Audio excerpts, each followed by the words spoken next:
नमस्कार, मी श्वेता. तुम्ही बघताय TV9 मराठी. TV9 विशेष मध्ये तुमचं स्वागत. आणि सुरुवातीला मोठी बातमी आहे. सुनेत्रा पवार उद्या संध्याकाळी 5 वाजता उपमुख्यमंत्री पदाची शपथ घेणार आहेत. उद्या सकाळी सुनेत्रा पवार या मुंबईकडे हेलिकॉप्टरनं रवाना होणार असल्याची माहिती मिळते आणि उद्या दुपारी 2 वाजता विधान भवनामध्ये आमदारांची बैठक आधी होणार आहे. या बैठकीमध्ये सुनेत्रा पवार यांची विधिमंडळ गटनेतेपदी निवड होणार आहे. गटनेतेपदी निवड झाल्यानंतर राज्यपालांना पत्र पाठवलं जाईल आणि अर्थ खात्यासोबतच दादांकडील इतर खात्यांबाबत चर्चा केली जाईल. सुनील तटकरे हे आता विधान भवनात दाखल झालेले आहेत.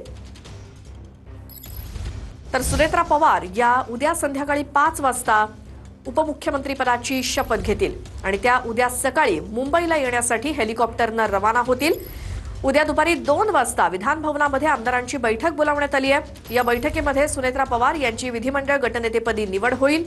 गटनेतेपदी निवड झाल्यानंतर राज्यपालांना पत्र पाठवलं जाईल. अर्थ खात्यासोबतच दादांकडच्या इतर खात्यांबाबत चर्चा केली जाईल. सुनील तटकरे हे सध्या विधान भवनात पोहोचलेले आहेत आणि सुनेत्रा पवार या उपमुख्यमंत्री पदाची उद्या शपथ घेणार.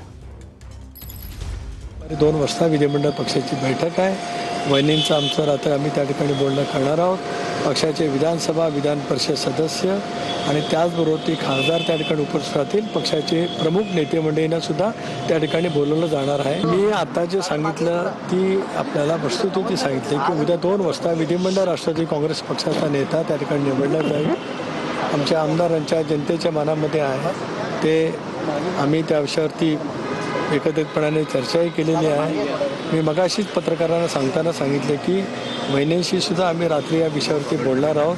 कारण धार्मिक विधी त्या ठिकाणी सुरू होते, त्यामुळे त्यांचं आमचं काही बोलणं झालेलं नाही. पण त्याही उद्याच्या बैठकीला उपस्थित राहणं आम्हाला अपेक्षित.